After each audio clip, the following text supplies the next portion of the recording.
Selamat malam teman-teman, selamat datang di Inspirasi Muda, berkarya dengan passion.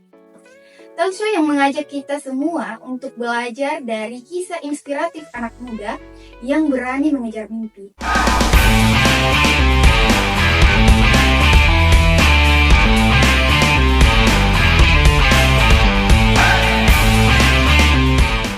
Apa kabar para pemimpi, pejuang, dan calon-calon pembawa perubahan? Sekali lagi selamat datang di program Inspirasi Muda, berkarya dengan passion.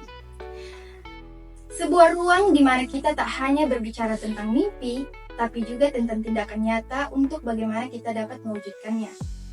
Di era yang serba cepat ini, begitu banyak anak muda yang berpikir bahwa kesuksesan hanya tentang nilai akademik semata ataupun karir mengkeren. Tapi, tahukah kalian, ada seorang mahasiswa luar biasa dengan umur yang cukup muda, tapi sudah mencapai begitu banyak pengalaman dan juga penghargaan. Nah, tanpa berlama-lama, mari kita sambut narasumber kita pada kesempatan kali ini, Winda Pratiwi.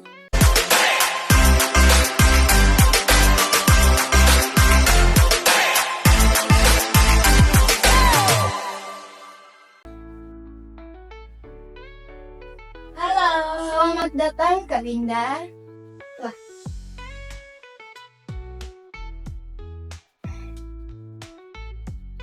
Jadi Kak Winda, bagaimana kabarnya pada malam hari ini? Alhamdulillah, sehat sekali. Alhamdulillah. Nah, hari ini kita kedatangan sosok luar biasa, seorang mahasiswa yang tidak hanya mencintai batik, tetapi juga aktif melestarikannya. Bahkan pernah menjadi juri bagi calon duta batik baru. Mungkin masih berlangsung sampai sekarang? Untuk tahun ini saya sudah lengser, tapi tahun ini juga sudah ada masuk pendaftaran baru untuk calon anggota Duta Putra Putri Batik yang baru. Dan insya Allah itu masih kita susun pendaftarannya. Dan alhamdulillah nanti saya juga bakalan ikut serta di sana. Wah, Masya Allah. Berdasarkan dari pengalaman-pengalaman tersebut, apakah ada pengalaman lainnya yang pernah dicapai selain di kesenian sendiri? Selain organisasi, saya juga saat ini merintis usaha kecil-kecilan seperti hijab, dan selain hijab saya juga buka usaha-usaha pre-love baju karena ada kurasa di rumahku itu banyak pakaian-pakaian yang tidak terpakai nih, daripada nganggur di lemari apa, jadi saya jual-jual nih, saya coba-coba, saya live TikTok lah. Kok ini Ki, nge-booming Ki. Jadi di situ nih saya ikut arus, saya live jualan mulai dari baju, hijab. Di situ nih saya putar ke semua. Wah, luar biasa. Jadi selain dari berjalan di program kesenian, mengikuti organisasi dan juga membangun bisnis kecil tersebut, nah kira-kira bagaimana sih cara Kak Winda ini dapat membagi atau membalance waktu antara menjadi mahasiswa aktif sekaligus menjadi perintis usaha? Nah, kira-kira bagaimana? Baik, tentunya kita harus konsisten dulu dalam diri kita. Sebelum kita melangkah di berbagai bidang, kita harus pikir dulu risikonya seperti apa. Nah, saya sebagai pribadiku, saya lebih prioritaskan memang dulu pendidikanku, karena memang cita-citaku memang kan menjadi seorang guru. Nah, ketika kalau kayak lagi free atau lagi kosong atau libur, nah di situ saya sempatkan mulai dari bisnisku, organisasiku. Nah di situ juga semua saya mendapatkan pengalaman yang luar biasa tentunya.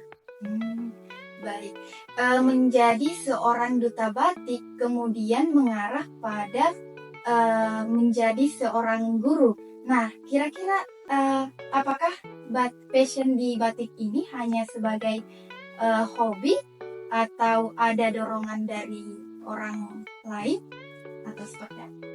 Kalau saya sih menurut saya sih ya, saya lebih ke hobi karena saya sangat suka sekali seperti kayak fashion karena ibuku juga itu dia buka usaha-usaha jahit juga. Nah, setiap saya punya kain-kain begitu, saya lihatkan nih sama ibuku, sambil saya juga belajar untuk menjahit baju, kayak saya apa ya? Tidak apa. Dan kalau setiap ada kegiatan-kegiatan fashion showku itu di organisasi batikku, selalu Kak beritahu ke ibuku, ibu ada fashion show batikku di sini, harus beda buat ki batik glamour begitu. Nah, saya cari-cari nih desain-desainnya yang saya campur-campur ki untuk jadikan ki karya yang terbaik. Nah, di situ ada beberapa juga baju-baju batik glamourku di rumah yang sudah saya fashionkan, yang sudah saya tampilkan juga. Luar biasa. Jadi hobi ini ada unsur dorongan langsung dari orang tua dan juga dukungan tentunya. Tentunya terutama dukungan orang tua yang membawa saya ke titik ini sampai sekarang. Betul sekali. Nah, berarti dalam menjalankan hobi ini, Kak Winda ini betul-betul ringan, merasa ringan karena ada dukungan langsung dan juga sudah menjadi hobi ketika berjalan atau runway di atas panggung. Nah, kira-kira kenapa memilih menjadi seorang guru? Tentunya itu karena cita-cita saya juga dari kecil, dan pastinya harapan-harapan orang tuaku juga untuk mau karena lihat jadi guru. Jadi waktu itu juga saya belum yakin bahwa saya bisa lulus eligible di jurusan PGSD, karena aku pikir kayak ya ampun, banyak sekali yang lebih dari saya, nilainya lebih bagus dari saya, dan ratusan orang pendaftar. Mungkin di situ nih saya berpikir kayak kayaknya tidak lulus. Jadi bahkan waktu pengumuman eligible itu saya tidak cek punyaku, bahkan guruku yang cek dia cek saya bilang, alhamdulillah nak lulus di PGSD UNEM Makassar, karena waktu itu 2 saya daftari, ada PGSD UNEM yang pertama, yang kedua itu Tadulako, tapi rezekiku ada di Makassar, dan mungkin juga itu orang tuaku tidak mau jauh-jauh anak gadisnya keluar kota. Jadi ya alhamdulillah berkat doa orang tua itu bisa terdaftar di jurusan itu. Wah, luar biasa. Jadi selain dari menjadi guru itu sudah menjadi cita-cita, nah kira-kira berdasarkan dari latar belakang tadi, pernah menjadi duta batik, sekaligus pernah menjadi panitia dan juga menjadi juri perlombaan duta batik selanjutnya, dan bahkan saat ini menjalankan bisnis seperti pre-love dan juga hijab.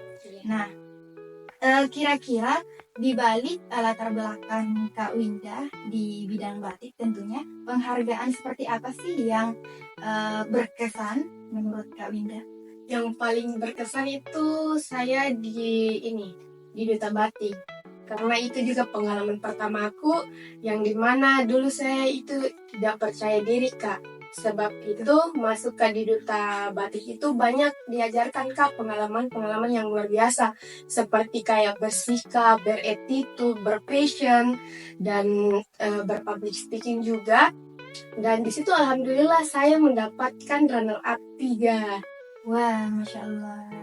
Jadi kalau dalam menjalankan passion itu sendiri, apa sih tantangan-tantangan yang pernah Kak Winda alami dari yang tersulit misalnya? Yang tersulit itu tentang masalah waktu karena di situ juga hampir Kak down, karena tidak bisa Kak bagi waktuku untuk kuliah, bisnis, sama organisasi. Di situ hampir Kak merasa putus asa, kayak mau Kak lepas ini Duta Batikku, tapi kupikir lagi terlalu jauh maka terlalu banyak rintangan-rintangan yang kelewati, masa bisa Kak lepas begitu saja. Nah, jadi pada saat punya kepikiran seperti itu, saya hentikan dulu usahaku, karena kan itu tidak terlalu bagaimana sekali, jadi saya jadikan juga sampingan. Nah, di situ juga di Duta Batik, kalau umpamanya bertabrakan kegiatanku di kuliah sama di organisasi ini, pastinya konfirmasi Kak dulu sama founderku Kak Irfan Syahputra. Halo Kak Irfan. Terus saya konfirmasikan nih bilang kalau mumpanya kegiatan ini kayak tidak terlalu penting untuk dihadirkan Kak, mohon maaf nih kalau bisa ada anggota lain kan. Kita masuk di organisasi itu tidak sendiri Ki, banyak anggota-anggota lain. Jadi setiap saya konfirmasikan bahwa saya tidak bisa hadir di pertemuan itu, pasti ada sih anggota-anggota lain yang menutupi dan saling membantu jika di dalam. Dan di situ pun ketika saya sudah konfirmasikan ke organisasiku, saya fokuskan di kuliahku gitu. Baik. Jadi kira-kira kalau dalam situasi yang down seperti disebut tadi, Kak Winda itu melarikan diri itu kira-kira kemana? Misalnya menyalurkan hobi ke tempat lain atau refreshing ke mana kira-kira? Kalau down Kak, saya tidak kemana-mana aja, lebih kayak mengurung diri di kamar aja, berpikir Kak kenapa Kak bisa down begini, dan ku cari juga solusinya apa yang buat Kak kepikiran. Di situ juga saya berpikir karena tidak bisa Kak saya berpikir kalau di tempat ramai, harus Kak berpikir di tempat sepi, karena di situ bakalan terbuka pikiran-pikiranku, karena tidak harus juga selamanya harus down. Kita kan konsisten sama diri kita sendiri, jadi harus juga cari solusinya dan bertanggung jawab sama diri kita sendiri. Nah, kira-kira prinsip apa yang dibangun Kak Winda ini untuk bagaimana membentuk dirinya sehingga menjadi pribadi yang lebih konsisten? Nah, kan kita ketahui masih banyak anak muda di luar sana yang kewalahan. Bagian tersulitnya itu membangun atau membagi waktu. Jadi kira-kira menurut Kak Winda, hal-hal apa yang perlu kita lakukan, yang penting kita dahulukan untuk dilakukan dalam membagi waktu antara passion, hobi, aktivitas, dan juga kewajiban. Mungkin seperti itu. Tentunya harus dulu percaya sama diri sendiri. Apakah bisa mampu lewati itu semua? Kalau berani maju, berani melangkah, berarti harus juga terima risiko yang ada. Berani ambil langkah ini berarti juga harus tahu dia resikonya begini. Jadi lebih kayak percaya diri saja sama diri kita sendiri bahwa memang harus bisa mampu lewati itu semua. Baik. Nah, ini pertanyaan terakhir lagi nih Kak Winda. Kira-kira pesan apa sih yang bisa Kak Winda sampaikan kepada anak-anak muda di luar sana yang memiliki begitu banyak mimpi tapi masih ragu untuk menjalankan, mewujudkan mimpi tersebut? Nah, untuk di kalangan anak muda ini, apalagi kita hidup di zaman Gen Z ini yang dimana pemudinya ini sebenarnya banyak menyimpan karya-karya tapi dia takut untuk menunjukkan. Jadi di situ kita harus berpikir untuk cari tahu dulu jati diri kita seperti apa, kelebihan kita seperti apa, hobi kita seperti apa. Di situ hobi sama hal yang bisa dikaitkan mungkin bisa lebih ke apa ya? Bisa lebih cari tahu bilang saya bidangku ini. Jadi harus berpatokan di situ, harus lebih cari tahu jati diriku, bilang harus bisa seperti itu. Nah, jadi berdasarkan dari obrolan singkat kita pada malam hari ini, saya sedikit menyimpulkan bahwa kita perlu mengenali diri kita terlebih dahulu, percaya diri kita bahwa kita juga bisa seperti mereka. Nah, kira-kira Kak Winda apa sih pesan terakhir yang dapat Kak Winda sampaikan kepada para pemirsa atau para penonton di rumah agar dapat mewujudkan mimpinya?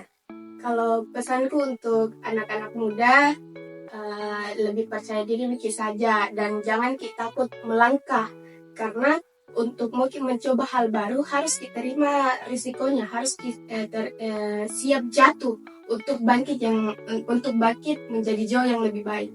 Wah, luar biasa. Terima kasih banyak Kak Winda Pratiwi telah berbagi cerita dan juga motivasinya pada kesempatan kali ini. Nah, seperti motif batik yang tak pernah putus, nah begitulah semangat Kak Winda Pratiwi dalam mengikat masa lalu dengan masa depan dengan benang kreativitas. Nah, untuk kalian di rumah ingat, melestarikan budaya bukan berarti terpaku pada masa lalu. Kita bisa mencintai batik dengan cara kita sendiri lewat desain, media sosial, bahkan menjadi duta batik sendiri. Nah, mari rawat warisan kita, tapi jangan takut memberi warna baru. Nah, seperti yang dikatakan tadi Kak Winda, bagaimana dia mengembangkan warna baru batik, jadi tidak hanya tampak jadul, tapi mengembangkan menjadi lebih Modern lagi. Nah, betul sekali. Jadi semoga teman-teman yang menonton juga tergerak untuk terus berkarya dengan menemukan passionnya masing-masing seperti Kak Winda.